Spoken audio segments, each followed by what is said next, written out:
Good evening, friends, and welcome. Tonight, we'll drift slowly into a time when winter wasn't just a season. It was a test of endurance, ingenuity, and quiet courage.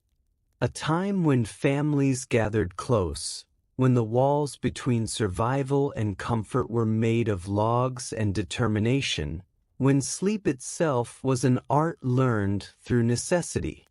Where are you listening from tonight? And what time is it in your part of the world? Wherever you are, I invite you now to dim your lights, to rest your head gently against your pillow, to pull that soft blanket a little closer around your shoulders. Allow your breathing to soften, your jaw to unclench, your thoughts to slow like snowflakes settling on a quiet field. If this peaceful journey helps you unwind, feel free to like and subscribe, only if it feels right to you. No pressure, just an invitation to join us on more of these gentle walks through history. Tonight, we're stepping back to the American frontier, to the homesteads and cabins scattered across vast, frozen landscapes.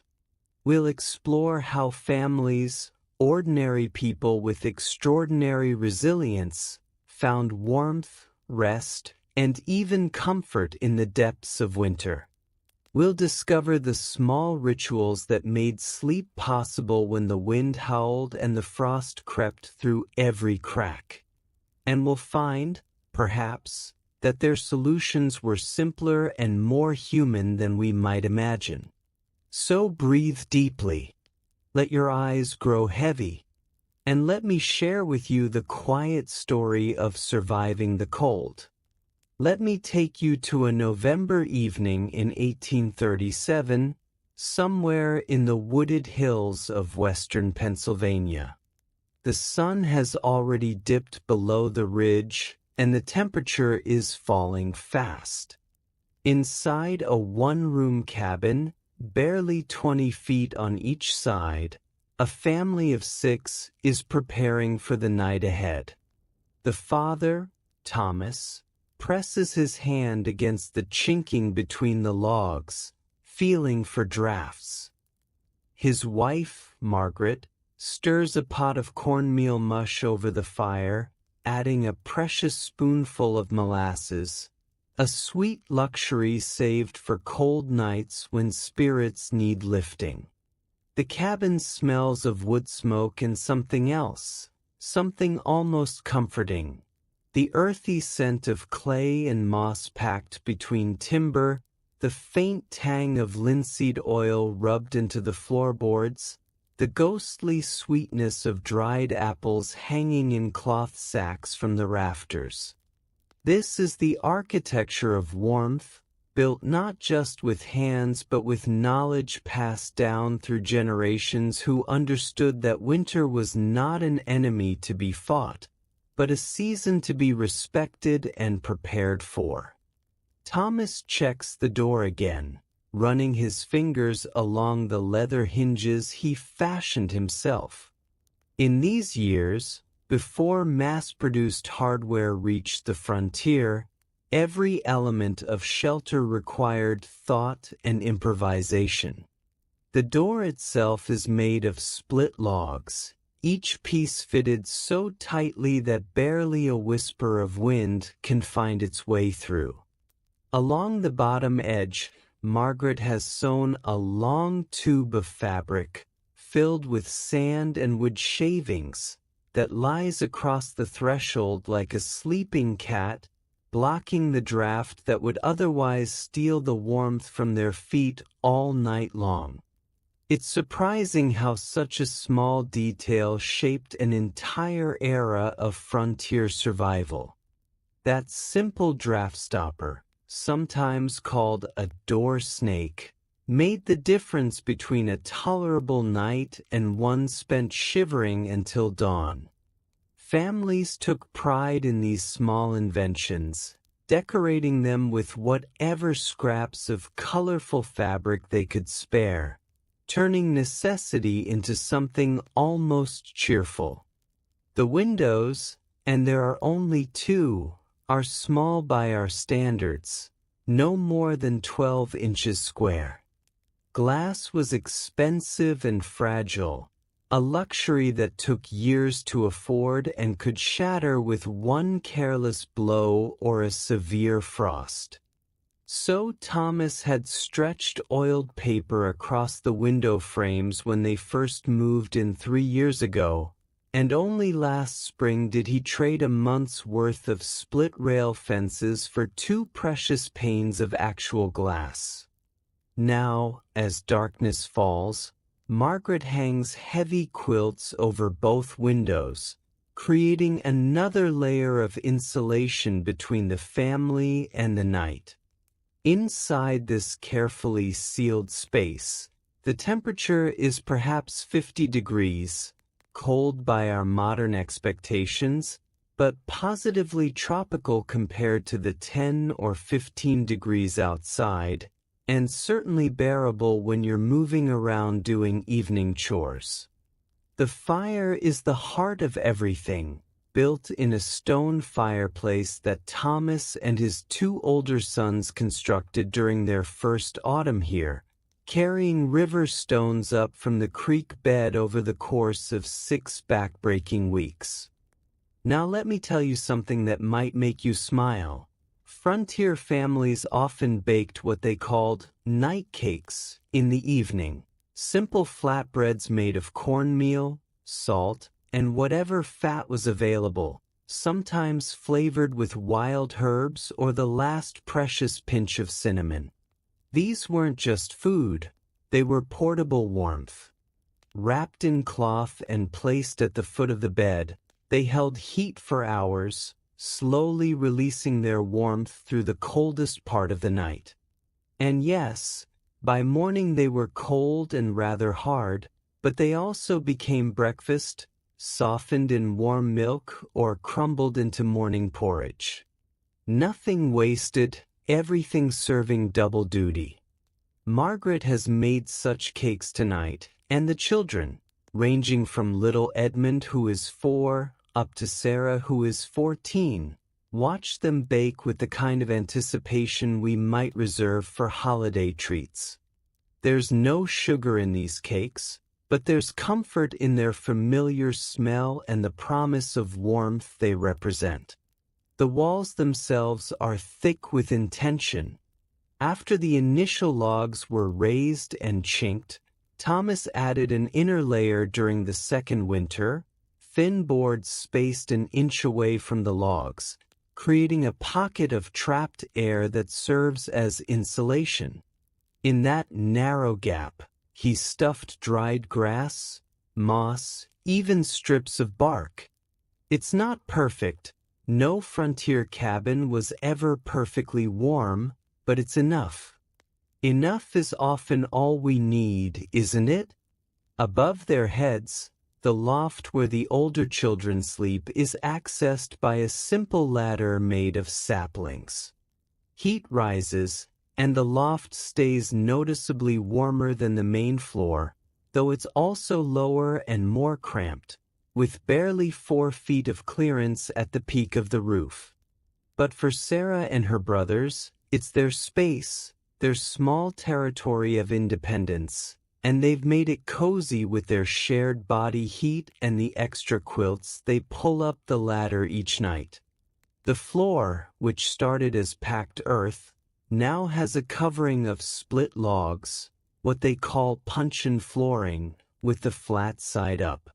It's rough, prone to splinters, and uneven in places, but it keeps the cold of the ground at bay.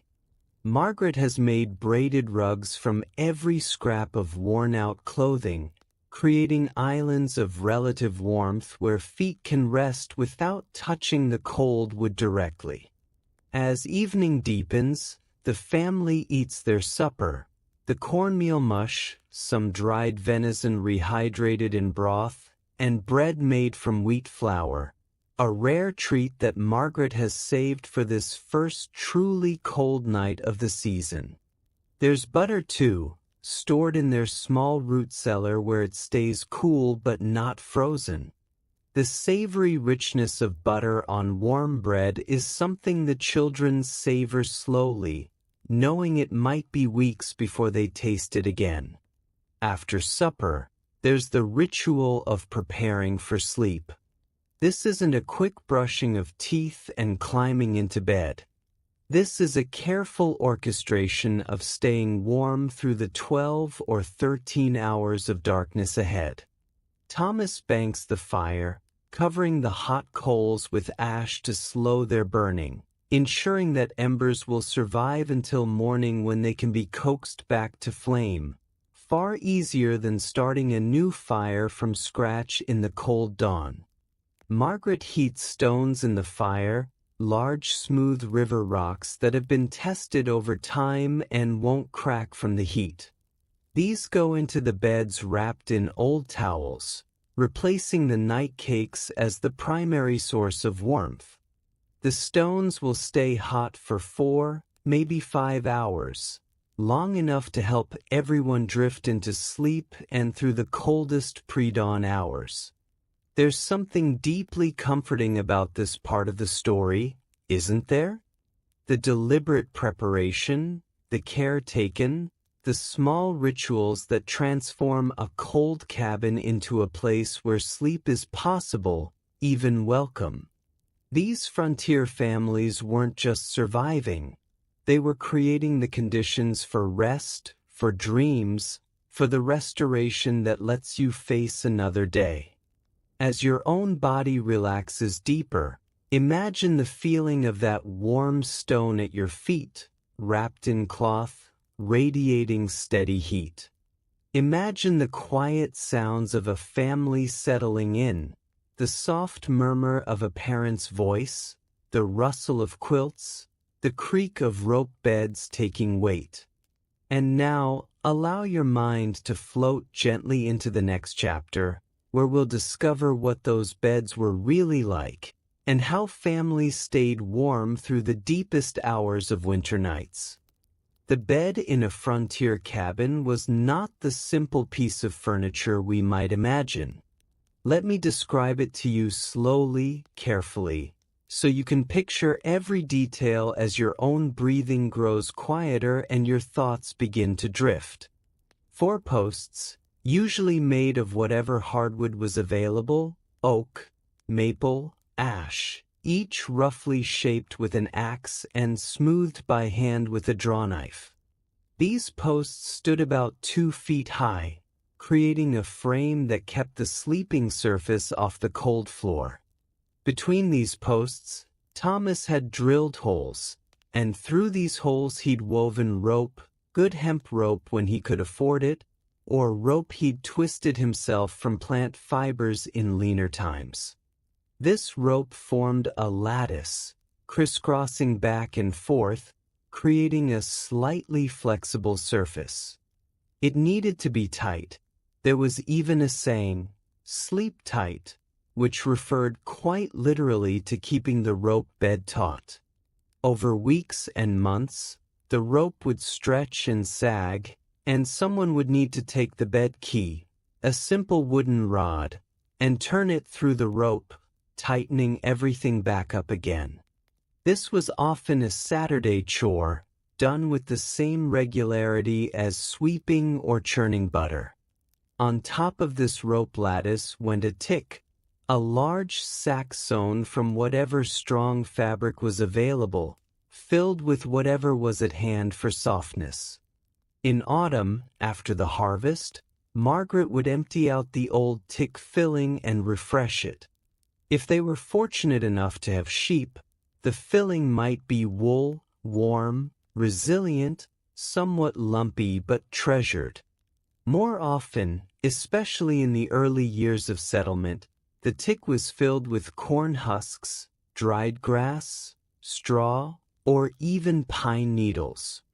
Let me tell you something that might surprise you. Pine needle ticks were actually quite prized in some regions. Yes, they were prickly at first, but they compressed into a firm, fragrant mattress that released a gentle scent of resin and forest. Some families swore that sleeping on pine needles eased aches and helped with breathing in the dry winter air. Whether that was true or simply the power of belief and tradition, who can say? But belief, too, is a kind of warmth. Margaret's tick was filled with a mixture, mostly straw from their small wheat field, layered with wool that she'd carded and combed from their 3 sheep, and a surprising addition, cattail down. In late summer, the cattails from the marsh dried and split open, releasing clouds of soft, white down. It took patience to gather enough, and it had a tendency to compact and lose its loft, but mixed with straw it added a layer of genuine softness that made sleep a bit more gentle. Now, on top of this tick came the linens. First, a bottom sheet, though sheet is perhaps too elegant a word for what was often a piece of rough-woven cloth, laboriously made on Margaret's small loom over the course of many winter evenings. This cloth was washed rarely, perhaps once a month if water could be spared and the weather allowed for drying. More often, it was aired out, hung over the porch rail on sunny days to let the cold, clean air freshen it. Then came the sleepers themselves, and here is where the true art of layering began. In the coldest months, families slept in their clothes, or at least most of them. Perhaps you'd remove your outer layer, your coat or heavy shawl, but your underlayers stayed on. This wasn't about modesty or even laziness, it was practical warmth. Your body heat warmed your clothes held that heat close, and the transition from sleep to waking in the icy morning air was less of a shock. The children wore knitted nightcaps, as did Margaret and Thomas. These weren't decorative, they were essential. A tremendous amount of body heat escapes through your head, and a simple cap made the difference between comfortable sleep and waking repeatedly from the cold. Some families even had what they called bed socks, thick, felted wool socks that went on over your regular socks, creating 2 layers of warmth for your feet, the part of your body most vulnerable to the cold creeping up from below. On top of the sleepers came the quilts, and this is where we enter into something close to art. A frontier quilt was rarely a single creation but rather an accumulation, a living document of the family's history. Each piece of fabric had a story. This square came from Sarah's baby dress, which she'd long since outgrown. That strip was from Thomas's work shirt, worn through at the elbows and collar but with good fabric in the back. This floral patch was from the dress Margaret wore when they married, carefully preserved and finally put to use when warmth mattered more than sentiment, or rather, when the quilt itself became the sentiment, the memory became functional. A family might have 3 or 4 quilts on the bed in deep winter. The bottom quilt was often the oldest, its batting thin and compressed, but still providing a layer between the sleepers and the night air. The middle quilts were the workhorses, thick, heavy, filled with wool or cotton batting if the family had been fortunate enough to grow or trade for it. The top quilt might be lighter, easier to adjust during the night if someone grew too warm. Yes, that could happen with enough bodies and enough layers. In the main bed, Thomas and Margaret slept with the 2 youngest children between them. Little Edmund, at 4, curled against his mother's side, while 6-year-old and tucked in next to Thomas. The children's body heat contributed to the warmth of the whole bed, and their parents' larger bodies helped shelter them from drafts. This wasn't just efficient, it was how families bonded, how children felt safe, how parents could monitor a cough or a fever in the night without leaving the warmth of their own coverings. You might find this little detail soothingly interesting. In some frontier households, families kept what they called a warming plate beside the bed, a flat stone or metal plate that could be heated in the fire and then placed under the covers for a few minutes before bed to pre-warm the sleeping space. It was then removed before anyone climbed in, but it left behind a pocket of warmth that made the initial shock of cold sheets much more bearable. Small tricks, simple solutions, born of necessity but refined by care. Up in the loft, Sarah and her two brothers, 12-year-old James and 9-year-old William, shared a different sleeping arrangement. They had two smaller rope beds up there, and on the coldest nights, they'd push them together and all sleep in a row, pooling their warmth. Sarah, being the oldest and most conscious of propriety, would sleep on one end with extra quilts piled between her and her brothers, but the shared heat was undeniable and necessary. The loft had one advantage beyond warmth. The roof was close overhead, and while this meant less space, it also meant a smaller volume of air to keep warm. The children's breath, their body heat, it all stayed closer, trapped in that smaller space. They could hear their parents below, the occasional murmur of conversation, the settling sounds of the cabin, the pop of cooling logs, the tick of frost forming on the windows, the distant call of an owl in the woods. Let me tell you about a curious food tradition related to sleep. Some frontier families made what they called sleep porridge, eaten just before bed. It was oats cooked slowly with milk if they had it, water if they didn't, sweetened with a tiny bit of honey or maple sugar if available, and flavored with nutmeg, that exotic spice that cost dearly but lasted forever if used sparingly. Nutmeg was believed to promote sleep, and whether or not there's truth to that, the ritual of warm, slightly sweet porridge before bed was certainly comforting. The warmth in your belly, the familiar taste, the signal to your body that the workday was done. All of this helped ease the transition into sleep. On particularly bitter nights, Margaret might add a small piece of butter to the porridge, letting it melt into golden pools. The children would eat slowly, savoring both the warmth and the rare richness, knowing that tomorrow's breakfast would be simpler, perhaps just cold cornbread and milk, or fried mush if they were lucky. The last waking ritual before sleep was often a prayer, not necessarily a formal, religious one, though many families said those too, but a quiet moment of gratitude. Gratitude for the warmth, for the food, for making it through another day, for the hope that spring would come again. This moment of pause, of acknowledgement, helped quiet the mind and ease the body toward rest. As everyone settled under their layers, you'd hear the ropes creaking slightly as people found their positions, the rustle of corn husks in the tick, the soft sound of children's breathing slowing and deepening.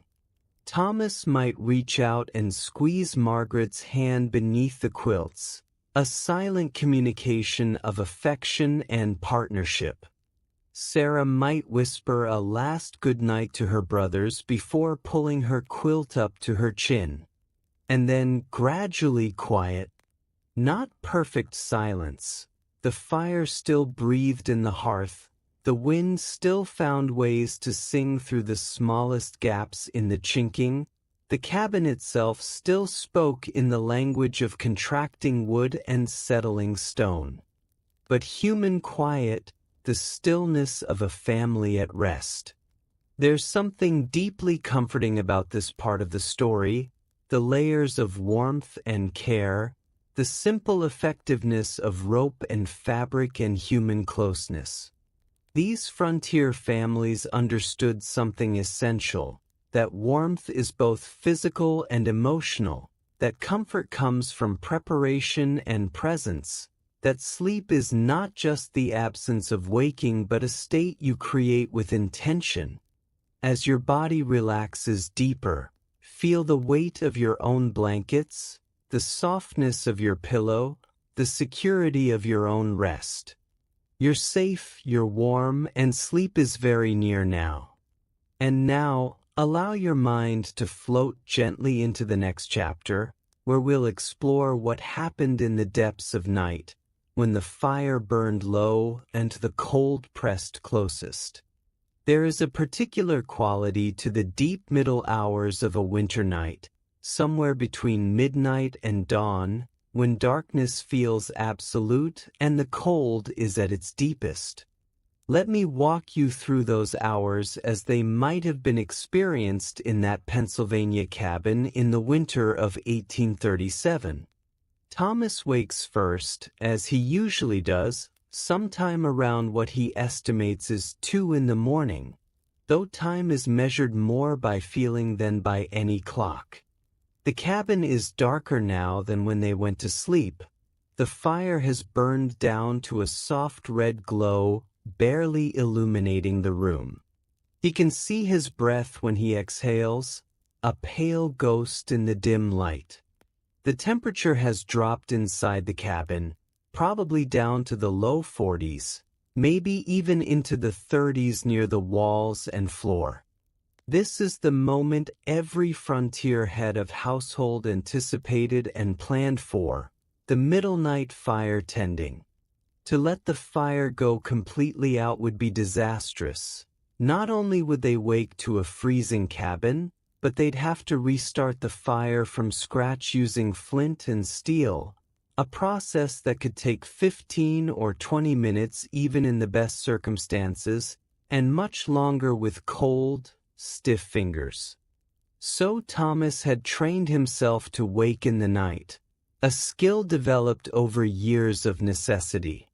He lies still for a moment, reluctant to leave the warmth accumulated under the quilts, and you can almost feel his internal negotiation, the desire to stay warm battling against the responsibility of maintaining the fire. Finally he moves.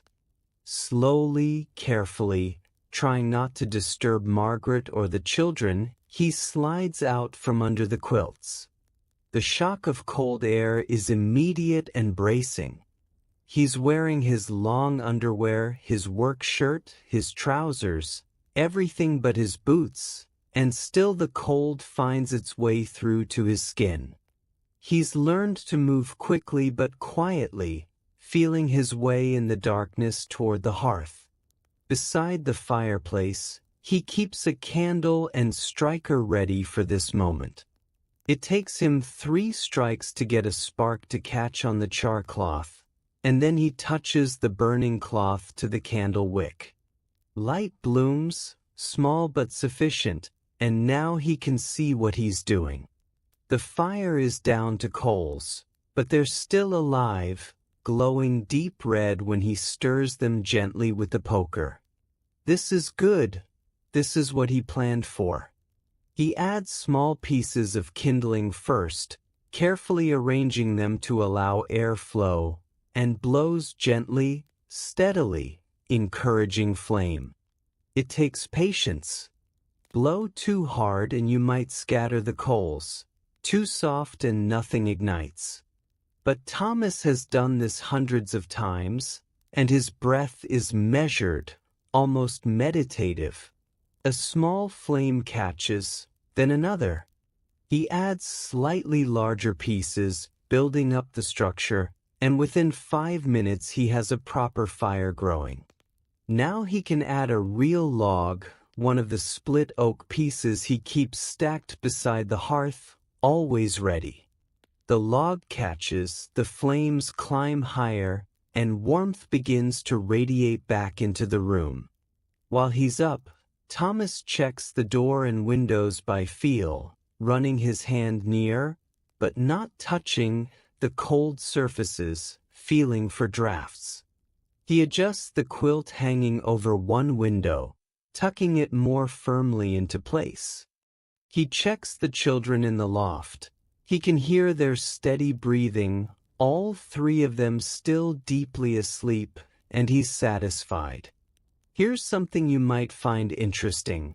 Many frontier families kept what they called a night basket beside the bed, not for holding things, but as a sort of chamber pot situation, yes, but also containing other useful items for these middle night wakes.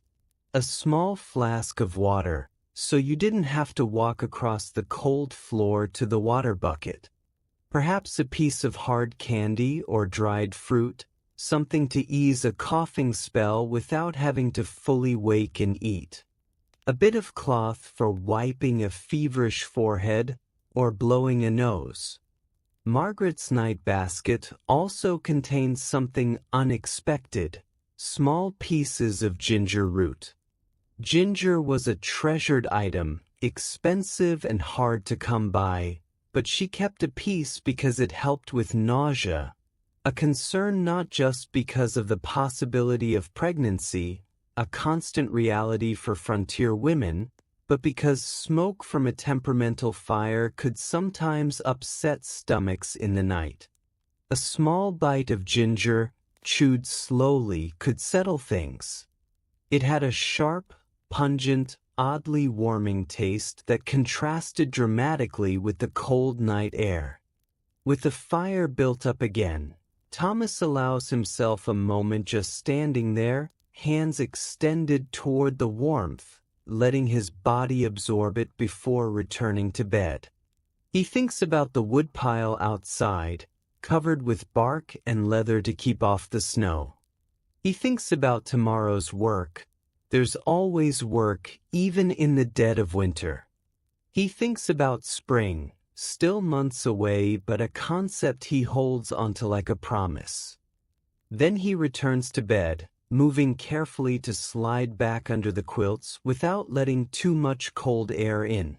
Margaret stirs slightly, murmurs something inaudible, and shifts closer to him, seeking his warmth even in sleep. Little Edmund makes a small sound, not quite a cry, not quite a word, and Margaret's hand automatically reaches out to pat him back to deeper sleep.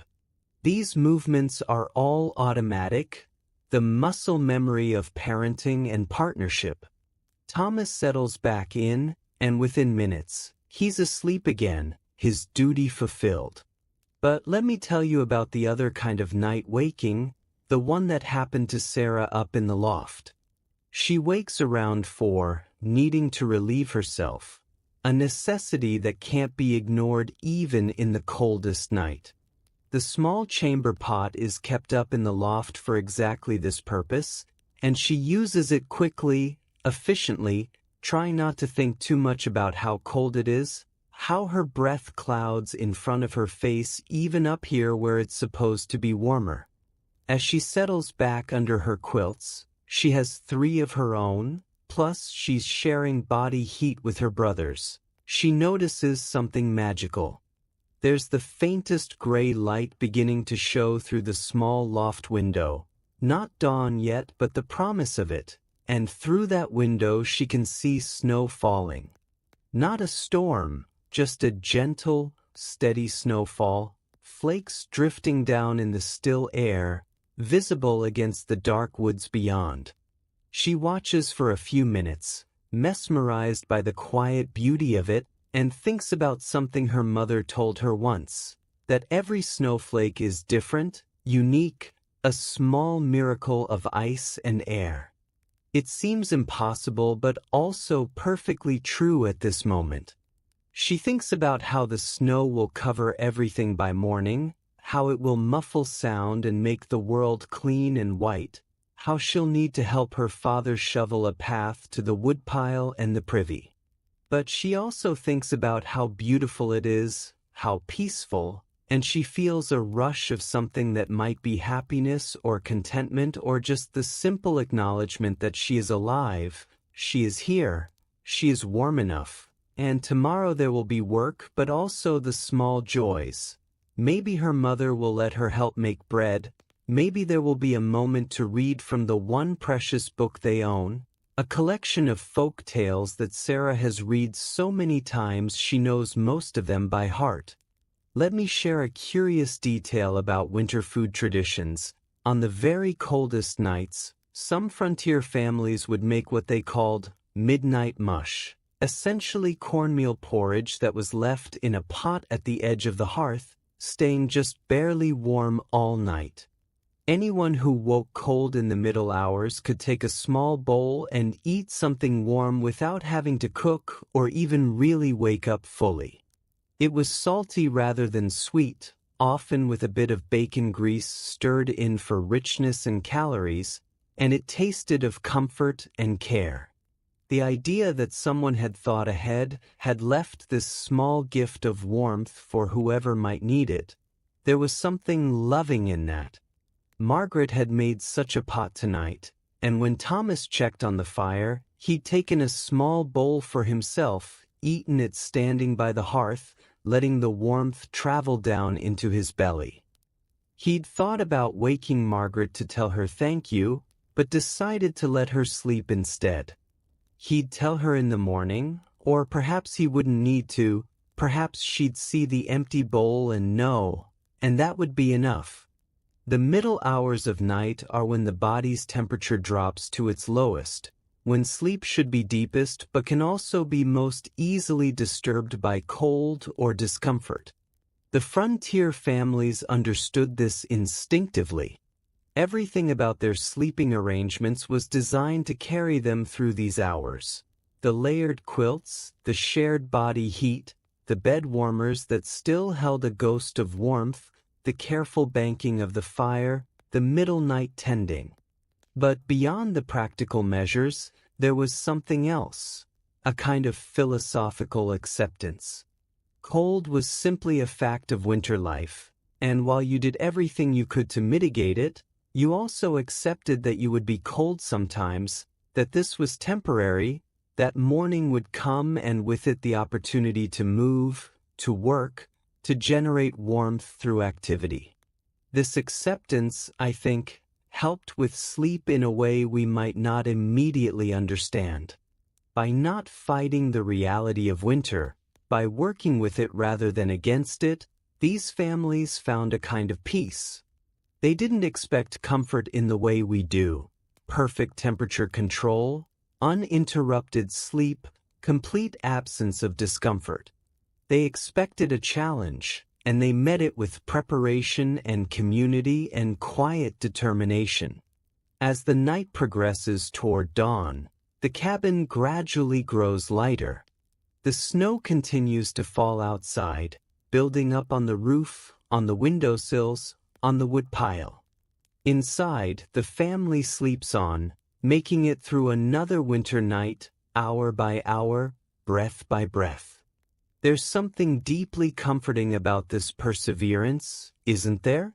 The way humans adapt, the way we care for each other, the way small actions, adding a log to the fire, sharing body warmth, leaving a pot of warm food for whoever might need it, add up to survival and even, sometimes, to something resembling comfort. Your own breathing has grown slower, deeper as you've listened to this story. Your body knows how to rest, how to let go, how to trust that morning will come and you will be ready for it. And now, allow your mind to float gently into the next chapter, where we'll discover what morning looked like in that frozen world, and how families emerged from sleep into the cold dawn. The first hint of true morning comes not from light but from sound. A rooster crows from the small lean-to structure built against the cabin's south wall where the chickens shelter through winter. It's a muffled sound through the log walls, but unmistakable, and it signals that dawn is approaching even though the world is still mostly dark.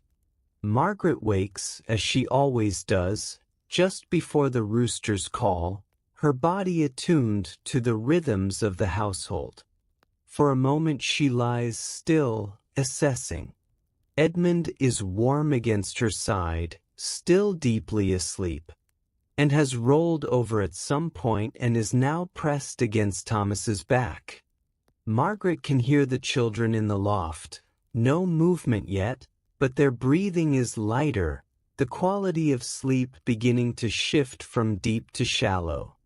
She knows what comes next, and she gives herself just one more minute under the quilts, one more minute of warmth, before duty pulls her up and into the day.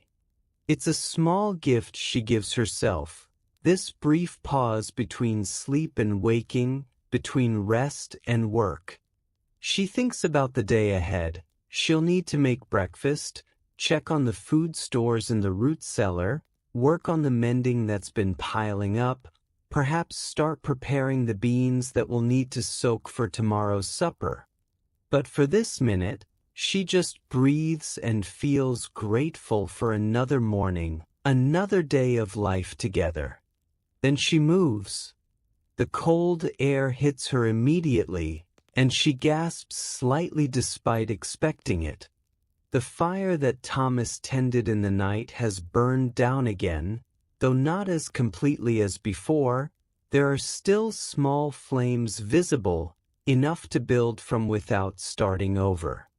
She wraps a shawl around her shoulders over her sleeping clothes and quickly, efficiently, begins the process of building up the fire.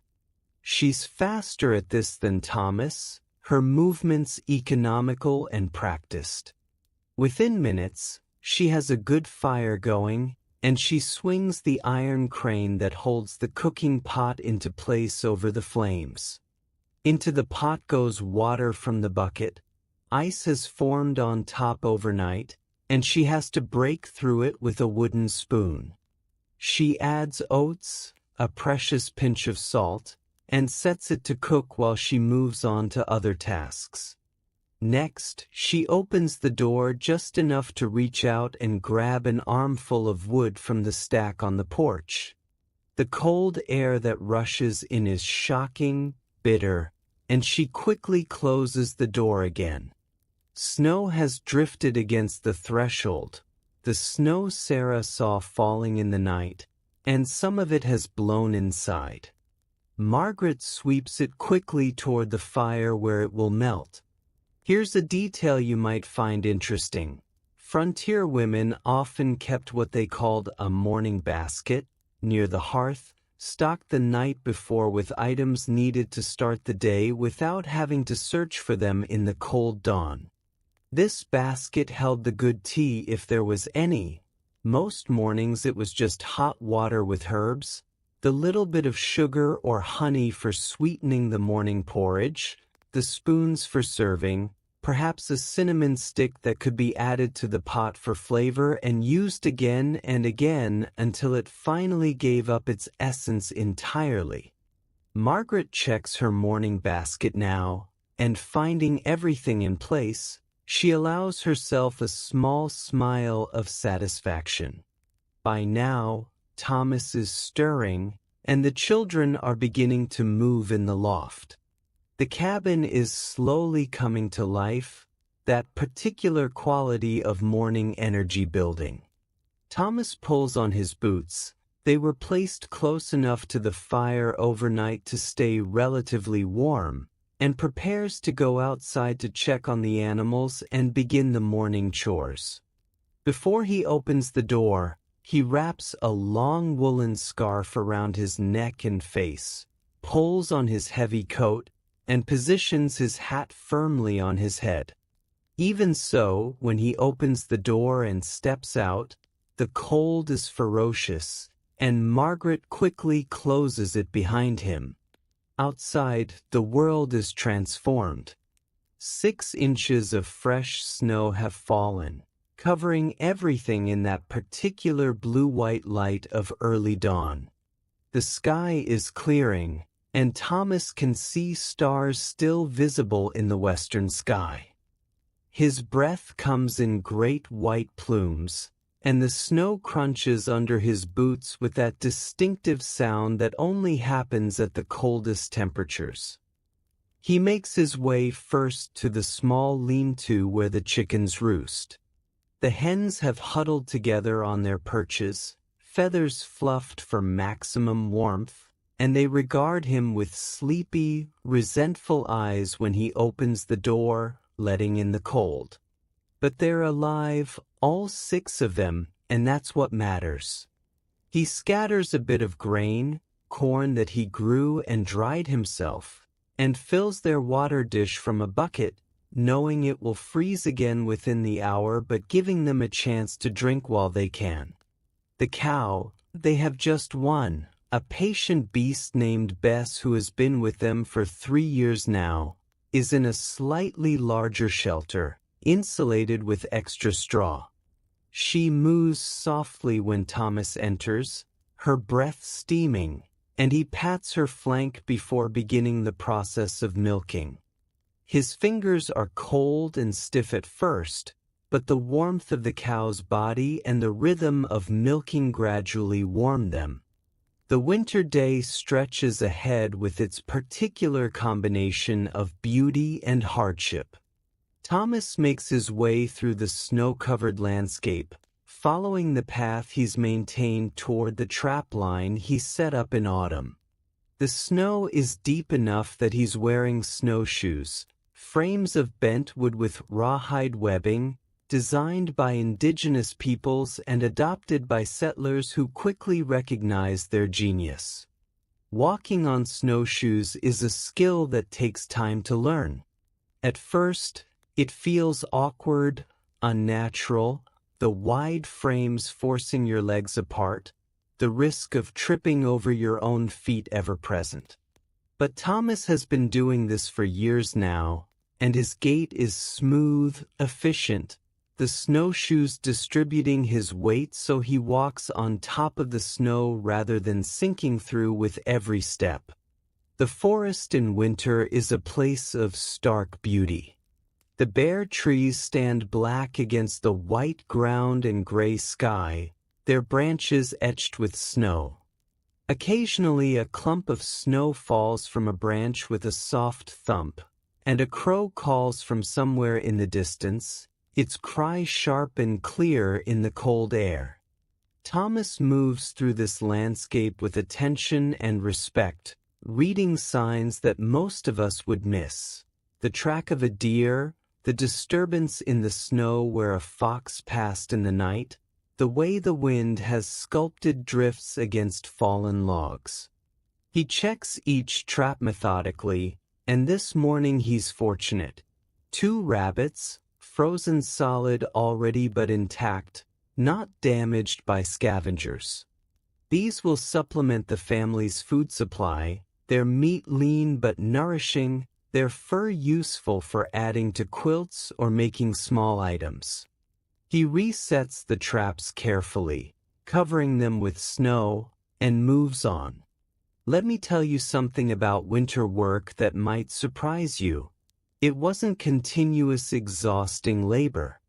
It couldn't be. The cold made that impossible. Instead, winter work was done in bursts, intense activity to generate body heat, followed by periods of rest and recovery. Thomas works hard for 20 or 30 minutes, checking traps, hauling wood, breaking ice on the stream so the animals can drink, and then he stops. He finds a place out of the wind, perhaps near a large rock or in a grove of evergreens, and he rests for 5 or 10 minutes, letting his breathing slow, drinking water from a leather flask he keeps inside his coat where it won't freeze.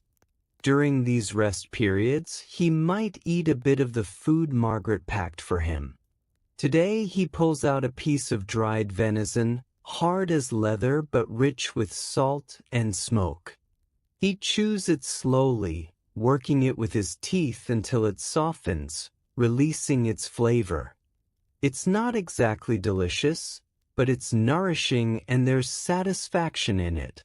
the taste of successful hunting, of meat preserved through the family's labor, of self-sufficiency earned through planning and skill.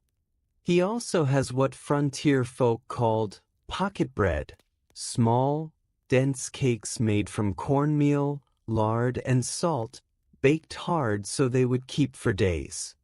These could be eaten as they were, or softened in your mouth with saliva, or, if you had time and resources, soaked in hot water or milk to become almost porridge-like. Thomas eats one dry, and it's filling if not exciting, the kind of food that keeps you going rather than bringing pleasure. But then there's a surprise in his packet, a small piece of maple sugar candy. Margaret must have tucked it in without telling him, a tiny luxury saved from last spring when they made their own maple sugar from the sap of the trees on their property. It's sweet and complex, with that distinctive maple flavor that tastes like forest and springtime, and Thomas savors it, letting it dissolve slowly on his tongue, grateful not just for the sugar but for the thought behind it, the way his wife still finds small ways to show care even in the midst of winter's hardship. Back at the cabin, Margaret and Sarah are working on the endless task of maintaining clothing. In winter, clothes take tremendous abuse. The constant cold, the rough work, the limited ability to wash things properly. Everything needs checking, mending, reinforcing. They sit near the fire, their sewing in their laps, working by the combined light of the fire and the daylight that comes through the small windows. Sarah is mending a tear in William's pants. He caught them on a nail yesterday, while Margaret works on darning socks.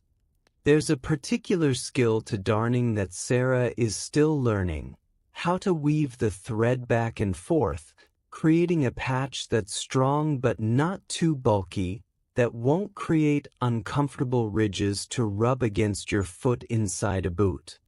Margaret's hands move with automatic precision, her needle flashing in and out, while she talks quietly with her daughter about other things, what they'll plant in the garden come spring, whether Sarah might be allowed to go to the nearest neighbor's cabin, 3 miles away, for a social gathering next month, how Sarah's reading is progressing. The younger children are playing a quiet game near the fire, using dried beans as pieces on a board Thomas carved last winter. It's a simple game, something like checkers, but it keeps them entertained and teaches them strategy and taking turns.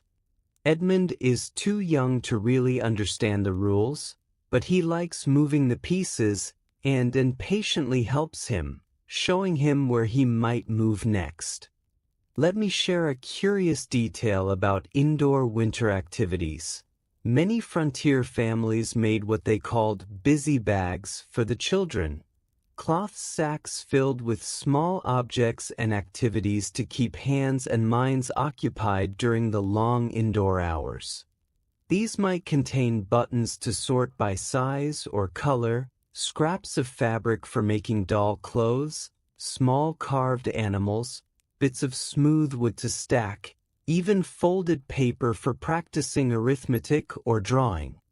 The contents changed with the seasons and the children's ages, but the purpose was constant: to provide quiet, independent play that didn't require adult supervision and didn't use up precious resources. Margaret has made such bags for each of her children, and they're treasured possessions, brought out on days when the cold is too severe to go outside, when energy needs to be conserved and peace maintained in the small space everyone shares. As midday approaches, Margaret begins preparing the noon meal. It will be simple, leftover porridge from breakfast, fried to create crispy cakes, some of the cheese they made in autumn, sliced thin to make it last, more bread, this time spread with rendered lard and salt. a savory treat that's surprisingly satisfying. There's also a pot of what she calls root soup, water in which she's boiled turnips, carrots from the root cellar, a few precious potatoes, and an onion, along with some herbs and a bone from last week's ham to give it flavor. It's not fancy, but it's hot and nourishing, and it will fill everyone's bellies. Here's something you might find interesting. Frontier families often saved every bone from every meal, boiling them again and again to extract every bit of flavor and nourishment. A ham bone might be used 3 or 4 times before it was finally discarded, each boiling producing a weaker broth but still something useful. This wasn't just frugality, though it was that, too. It was a deep understanding that waste in winter could mean the difference between comfort and hunger, between health and illness. Thomas returns home at midday, his cheeks blazing red from cold and exertion, the 2 frozen rabbits slung over his shoulder. The family greets him warmly, not with excessive emotion, that wasn't the frontier way, but with genuine gladness. He's safe, he's successful, he's home. He hangs the rabbits outside where they'll stay frozen until needed, and comes inside to warm himself by the fire and eat with his family. The meal is eaten mostly in comfortable silence, everyone hungry and tired, focused on the food and the warmth. But there are small exchanges.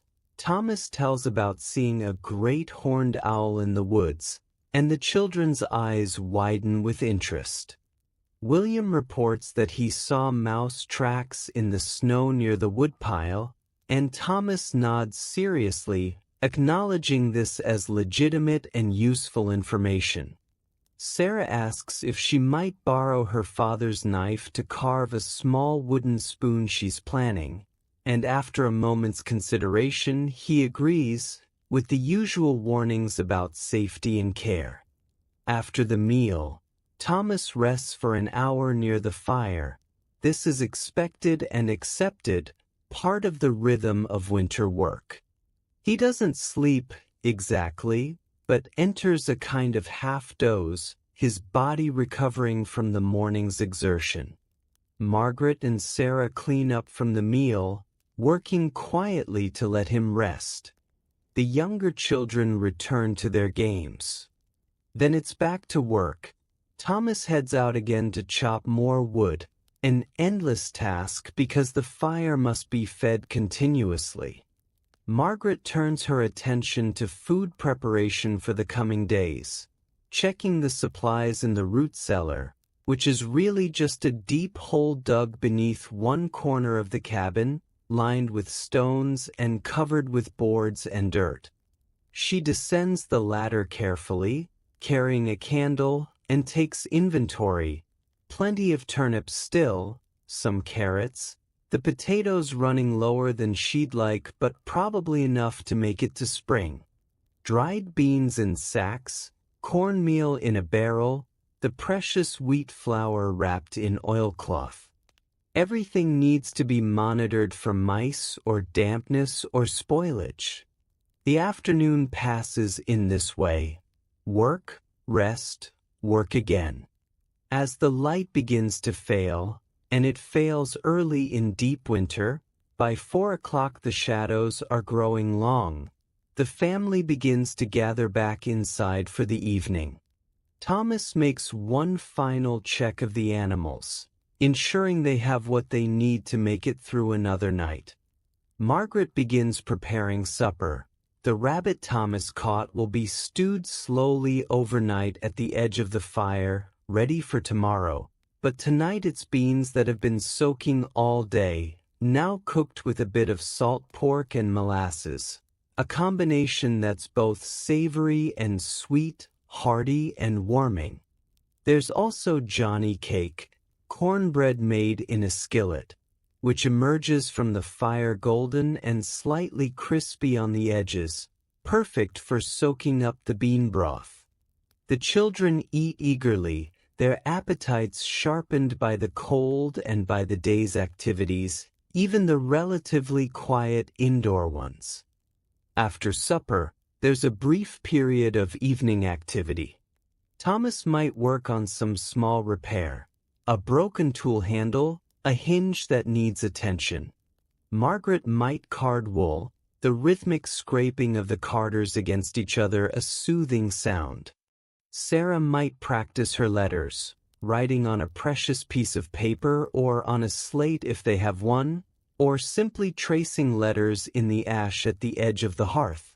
But everyone is tired, and the work of staying warm, of maintaining life through winter, is exhausting in ways that go beyond mere physical labor. So as full darkness falls, the family begins the evening ritual again, banking the fire, heating the bed warmers, adding the extra quilts, and preparing for another night. There's something deeply comforting about this cycle, isn't there? The way humans create routine and rhythm, the way work and rest flow into each other, the way families move through the difficult seasons together, each person contributing what they can, all of them dependent on each other in ways both obvious and subtle. Your own breathing has grown even slower now, your body deeply relaxed, your mind drifting between the story and your own gentle thoughts. Sleep is very close, just at the edge of consciousness. And now, allow your mind to float gently into the final chapter, where we'll discover the small moments of beauty and connection that made frontier winter not just survivable but, sometimes, even meaningful.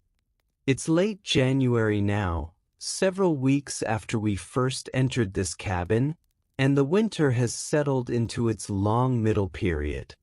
The coldest nights have passed, those brutal days in early January when the temperature dropped below zero and stayed there for a week, but spring is still impossibly far away.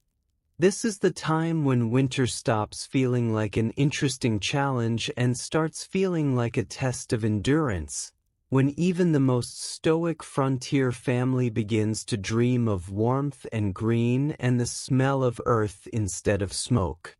But it's also the time when small moments of beauty and connection become more precious, when families develop the habits and memories that will sustain them through this winter and the next and all the winters to come. Tonight, after supper, something unusual happens. Thomas has been carving for weeks in the evenings, working by firelight on a piece of maple wood, and tonight he reveals what he's been making, a small wooden horse for Edmund. It's simple, rough even by frontier standards, but recognizable with 4 legs and a flowing mane and a tail.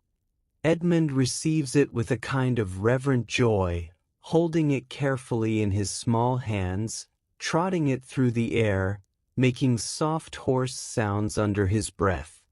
The other children gather around to admire it, and you can see a mixture of emotions on their faces. Happiness for Edmund, perhaps a touch of envy, but also pride in their father's skill, appreciation for the care and time the carving represents.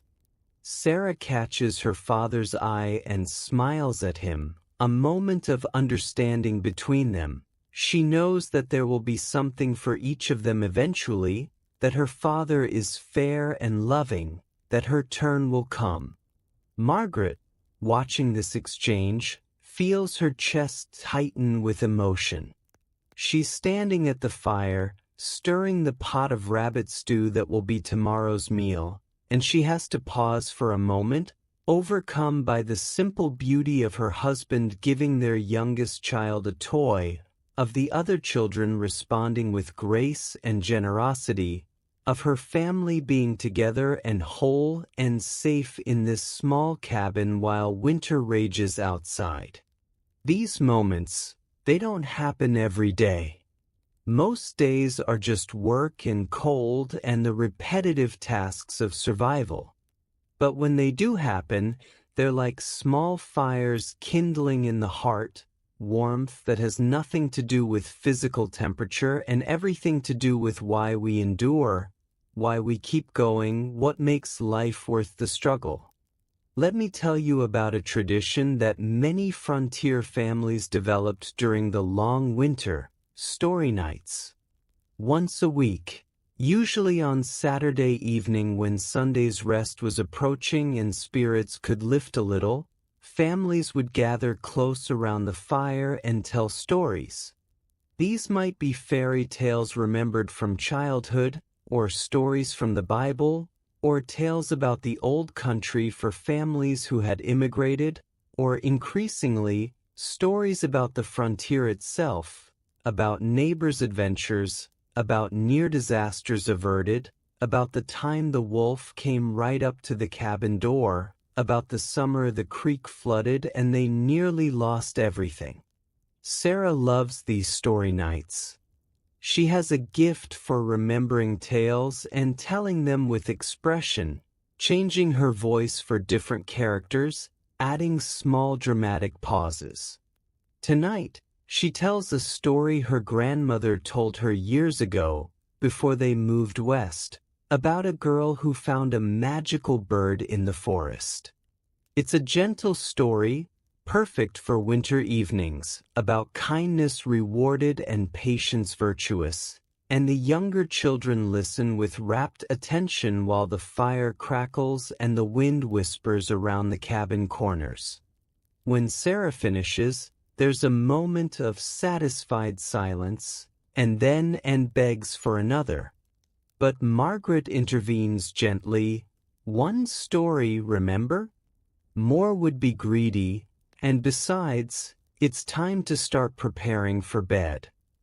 The children accept this with minimal complaint.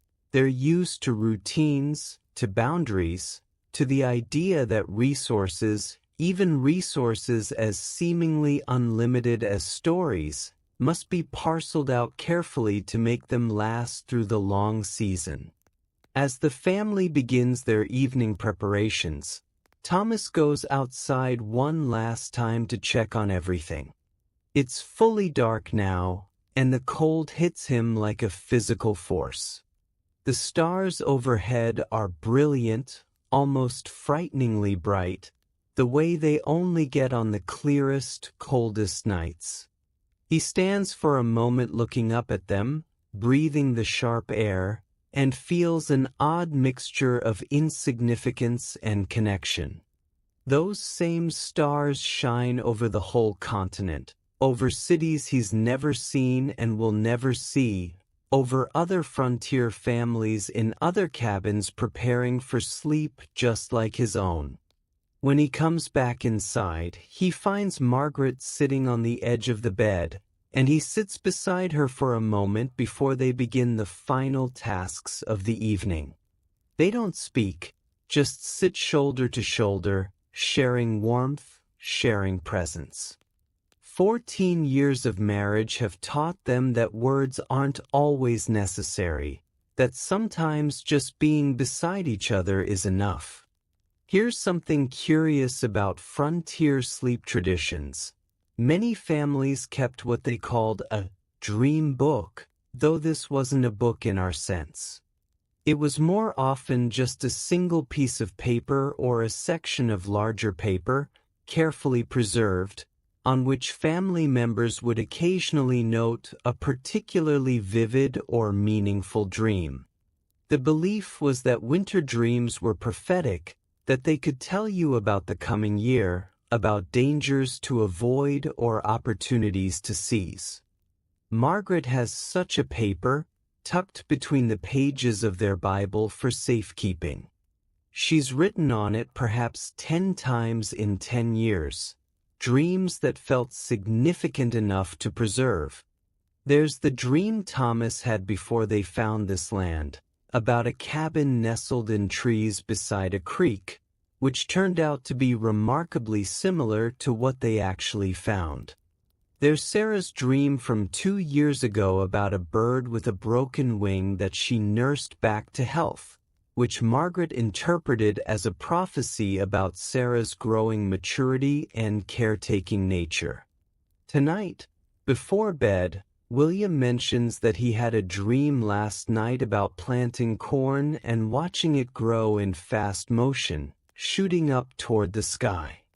Margaret considers this, nods seriously, and says, "That sounds like a spring dream to me.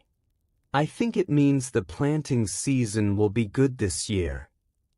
Whether or not this interpretation has any validity, it gives William a sense of importance and connection to the family's future, and it gives everyone a small dose of hope, always a valuable commodity in deep winter.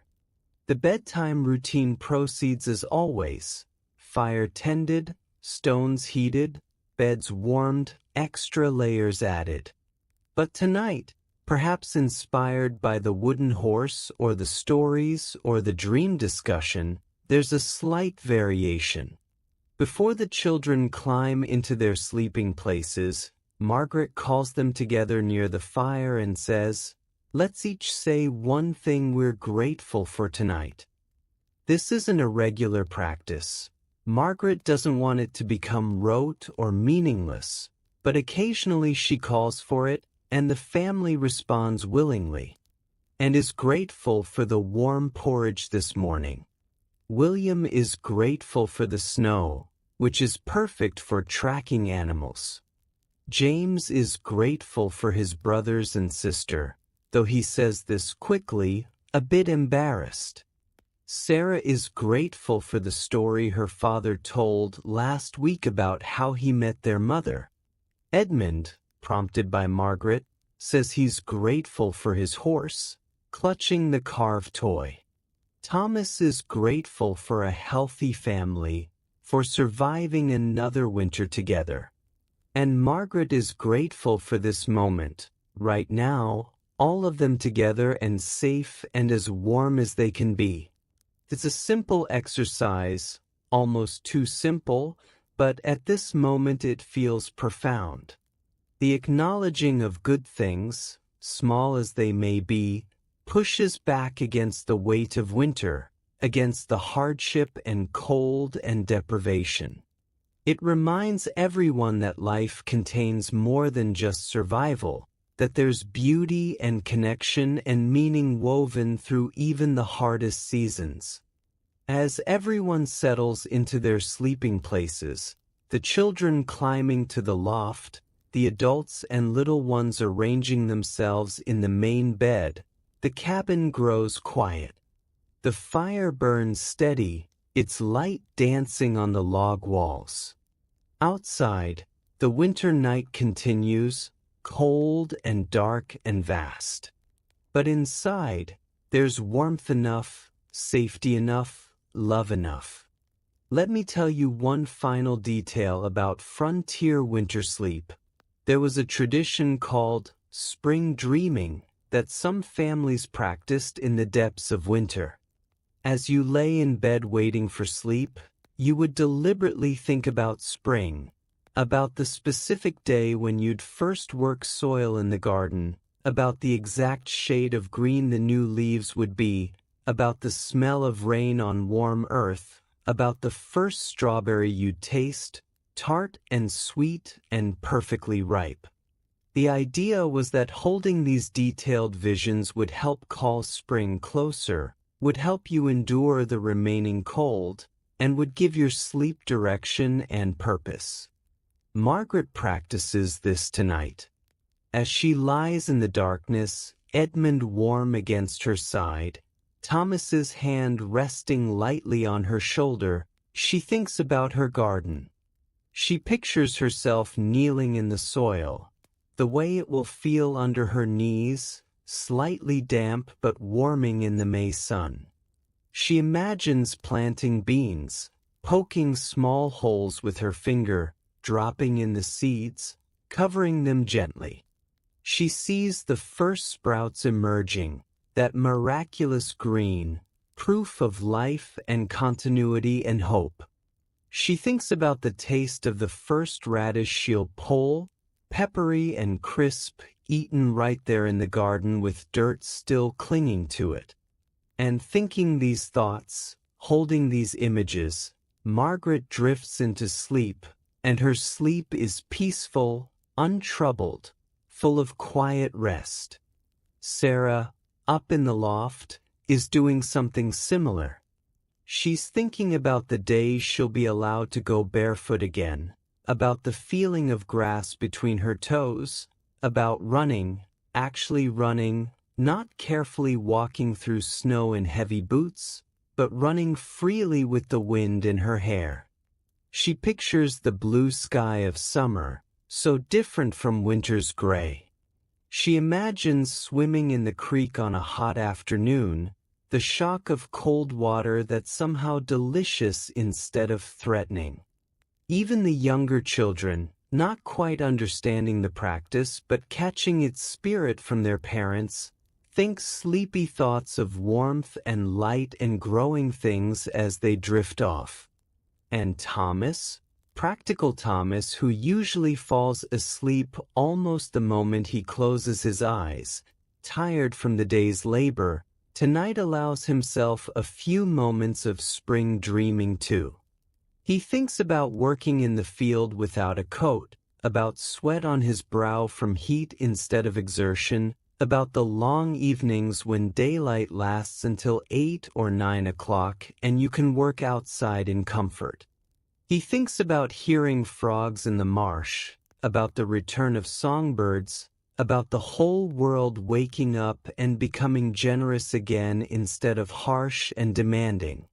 These dreams, both the ones we have while sleeping and the ones we cultivate while waking, are part of how humans survive not just winter but all of life's difficult seasons.